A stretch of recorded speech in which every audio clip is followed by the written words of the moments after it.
Hello, everybody. Welcome to our next session. So I am here today with the amazing Lesley Myrick, who is an interior designer in Atlanta, Georgia, and she also coaches brand new designers.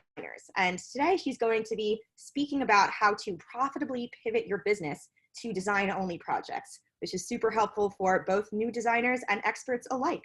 So without further ado, Lesley. Hello. I'm so excited to be here today. This is my first Zoom webinar with this technology, so I'm super duper hoping it's going to work properly.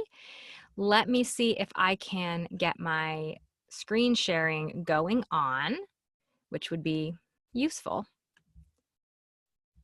All right.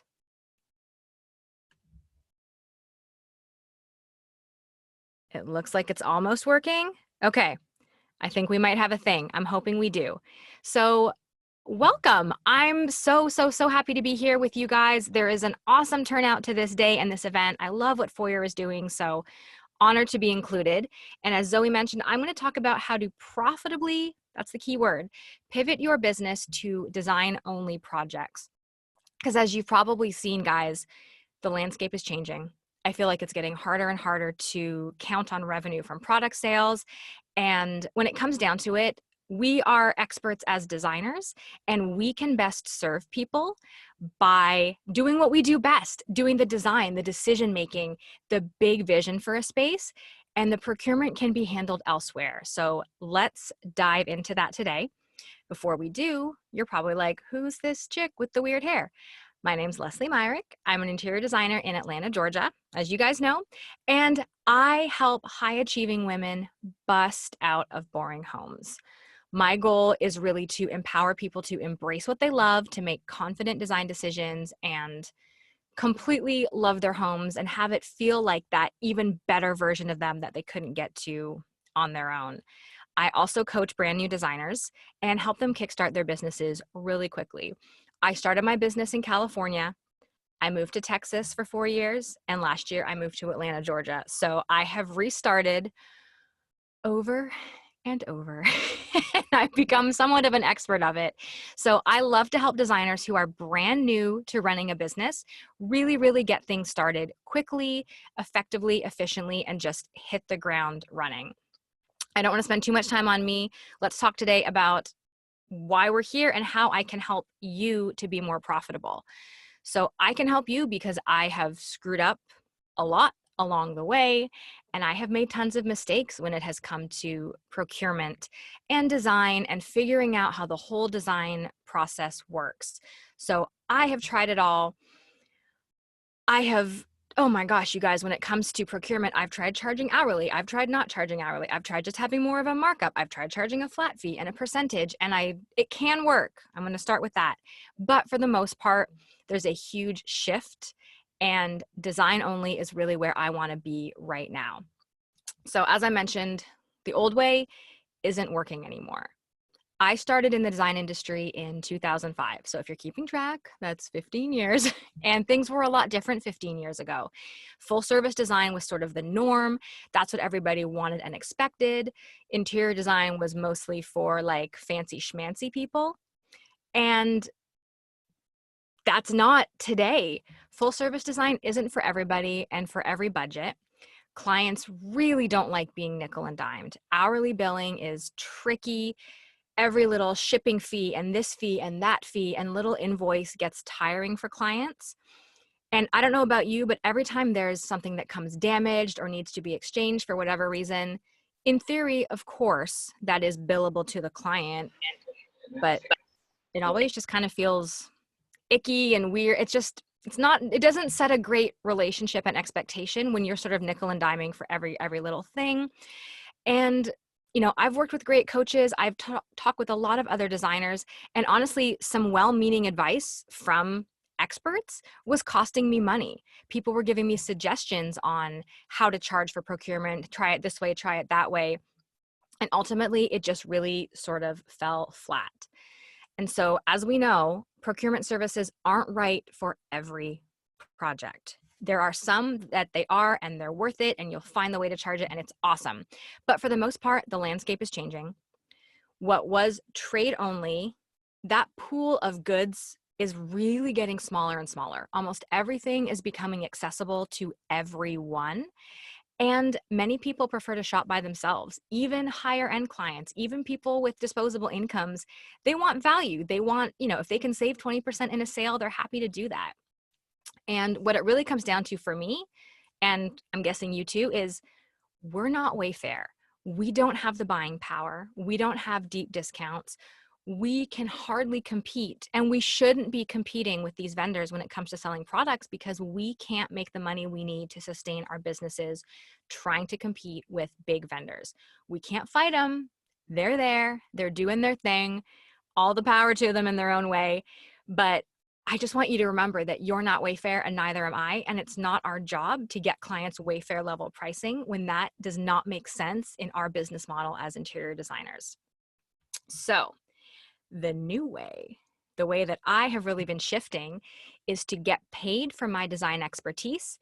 And if I happen to sell product, it's a bonus. That's a big shift for a lot of designers. For so many years, we have all counted on product income. And 15, 20, 25 years ago in the industry, there were a lot of designers who didn't even charge for their time. All they did was make money on goods. And you guys know quite well that that is really just not how it is today. And so where I'm at right now is really focusing on design, what I am trained at, what I love to do, the real expertise that I can bring to a project, and letting that be something that I'm compensated well for, that sustains my business, that I enjoy doing. And if I happen to sell a few pieces of furniture, then that's gravy, and I'm happy to have the extra income. The trick here is, and this is hard for a lot of us, it definitely was an adjustment for me, is that we have to let go of the outcome of projects. I know, that's a bit of a scary one. But when you let go of procurement, you do let go of some of that control. Clients can go rogue and they can make a similar selection or change direction completely. But I think it's really important for us to remember that ultimately our job is to serve the clients and to meet their needs in creating a home that they love, that serves them, that is functional, that is everything they've wanted. But it's their house and their money, and they ultimately get to pull the trigger on what they want and do it the way they want to. So that is a shift. I get that. It took me a little while, but really your expertise is in design and your vision and your creativity and your ideas. And the fact that you can walk alongside that client and hold them by the hand and help lead them to something amazing, they can go online and place a few orders and pull it all together. So here are a few design packages that if you're not already offering something that would have a design only component, here's a few things that you may want to consider offering. Obviously, a lot of us are doing virtual design, also called e-design, room in a box. There's a million different iterations of it. But that is a design only package, even if you haven't considered it that way. You are doing the planning, the design part, you're sourcing, you're giving them all the ideas, tools, resources, links, and then you're handing that off in a nice, neat little package. That one's great because you can do it from anywhere, as you know. Clients send photos and measurements. You ship everything off to them. It is clean, it is easy, it is profitable. The more you do, the faster you get. And they're also a lot of fun to do. My favorite kind of design package that I'm offering right now is what I call Design Master Plan. It's what it sounds like. It is a master plan of their design that we hand off to them. So my full service clients, where we do procurement and installation, we do a concept design, we do detailed design, and then we do ordering and implementation. Design master plan is just the first two. It is the same high level, high touch experience that my full service clients get. I'm in their home, I'm measuring, I'm acting as a liaison with contractors, discussing designs. We source everything, we price it, we get, it's beautiful. We do the tear sheets, we do the floor plan and the mood board and the elevations.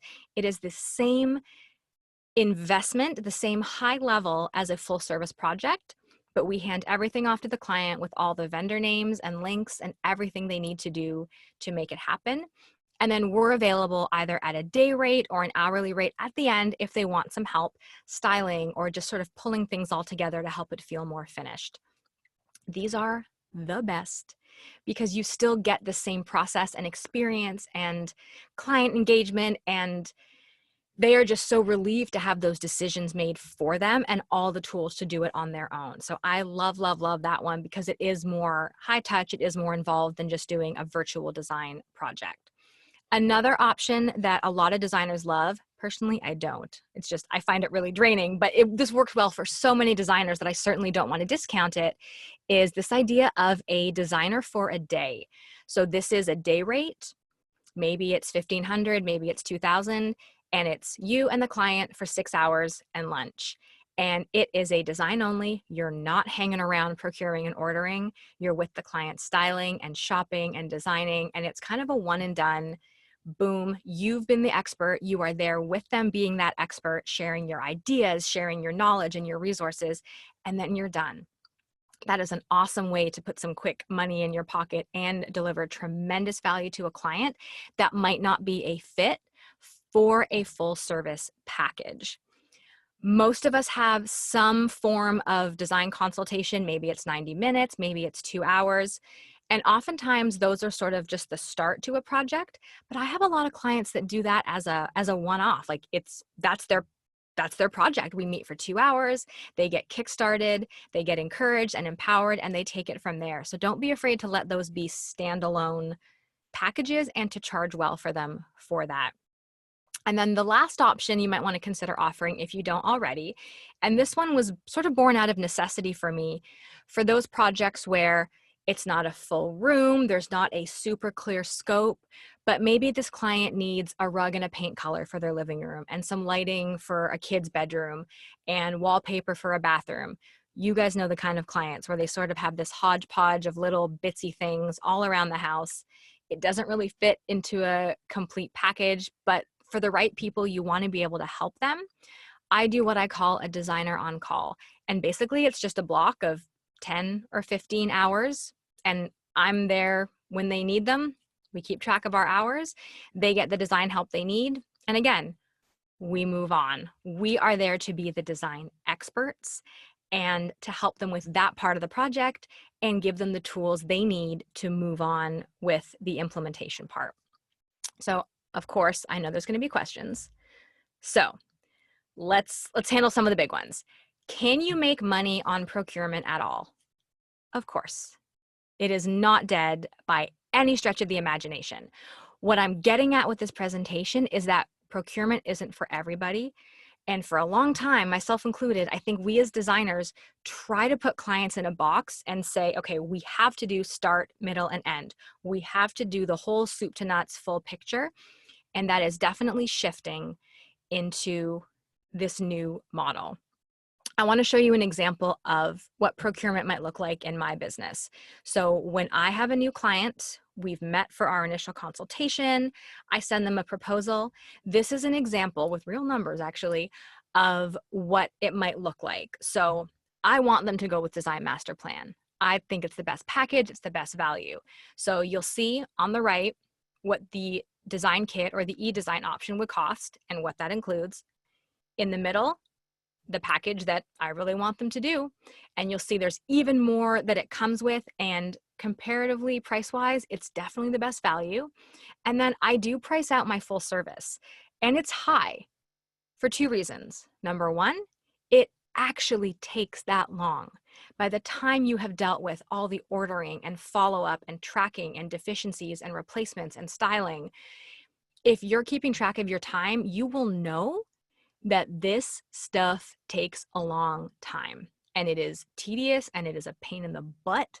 And if you are big enough and lucky enough to have a team, that may be something you happily offload to a team member. If you're solo or if you're a much smaller group, it's probably you dealing with a lot of it. For me, I'll do it for the right client and the right price. So I really present my options to the client, knowing that they certainly can do full service if that meets their needs and budget, but I want to be doing design only. And I really think for most clients that I have had, Design Master Plan, the middle option where we do the same goodness, the same design process as the full service, It's just a lot less expensive, and then they can do it on their own and be just as thrilled with the results because they have our plan. They have everything they need to make it happen. So another question, how do you share your design vision with the client? You might not be doing a master plan. You might be doing e-design and doing things more virtually to do design only. And there are a ton of great ways. 2D mood boards like the one you see here, that's Photoshop, doesn't take too long. And if that's not something you're an expert at, that is easily something that can be outsourced. 3D renderings, again, something that can be outsourced, or if you haven't checked it out yet, Foyr has amazing software for this that I've really, really enjoyed playing around with. And I'm really looking forward to rolling it into more of my projects to give a more realistic 3D picture to those design-only clients to help them really see and understand every selection I've made, why I've made it, and how it's going to come together in the final space.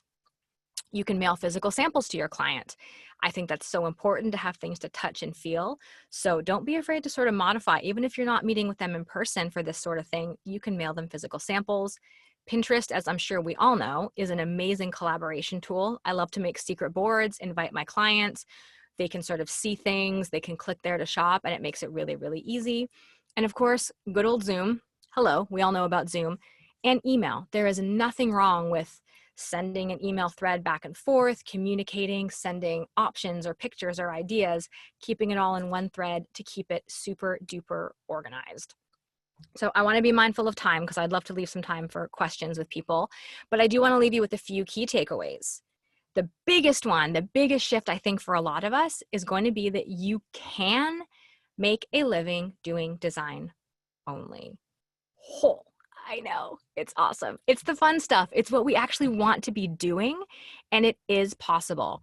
It takes some mindset shifting. It takes some letting go of the outcome and understanding that some clients might screw up the plan really badly because they just don't want what you have planned for them and they are happy with what they get, and that's great.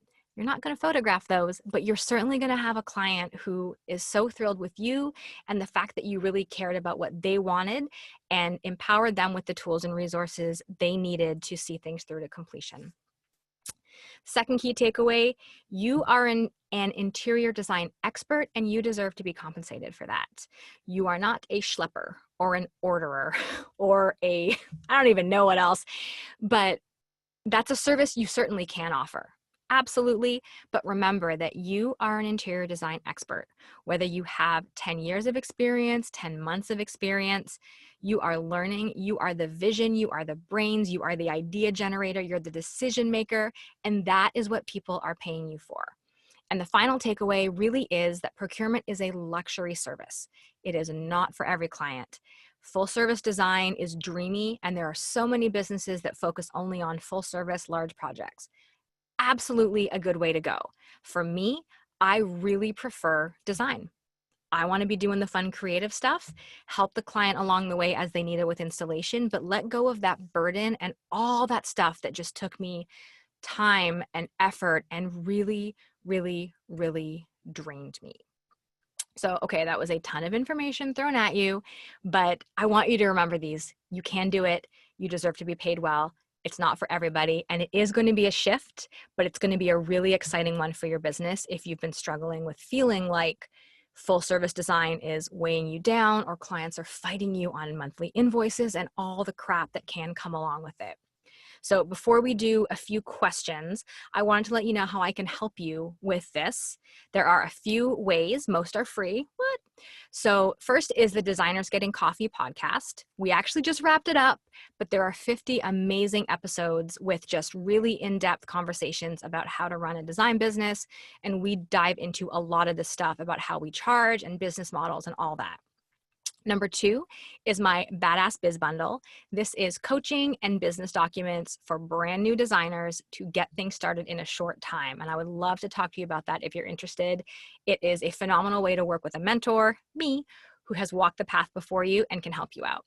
Third thing I have are free emails. Every Monday I send out Biz Tip Monday, And it's just quick, actionable things you can be doing to help improve and upgrade and move your business forward.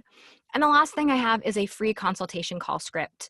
It's the exact script I use when I have a consultation call with a new client to help alleviate their fears, share relatable stories, explain our process, and really build that relationship and get them on board for a design-only project, perhaps.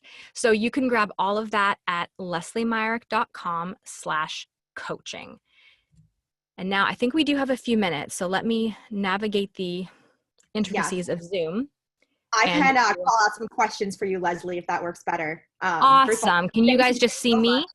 Okay. Yep, we can see you now. That was a wonderful presentation. We have a few questions. So first question is, do you charge extra for your 3D renders to give those to clients? Great question. So this is something I'm sort of newer to. I will say what I have always done up to this point are those sort of 2D, 3D mood boards in Photoshop, and I include that in my fee. I think having some sort of visualization is incredibly helpful, and I lean towards these sort of realistic cut and paste room renderings or 3D because I do think they better communicate your design vision than just a truly flat but beautiful mood board.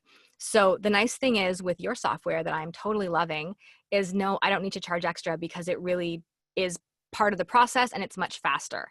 If I were doing a larger project, needed something on a bigger scale, I wouldn't invoice the client separately for that, but when I was quoting my design fee, I would absolutely consider the cost of subcontracting renderings or other drawings that might be outside of my wheelhouse and ability.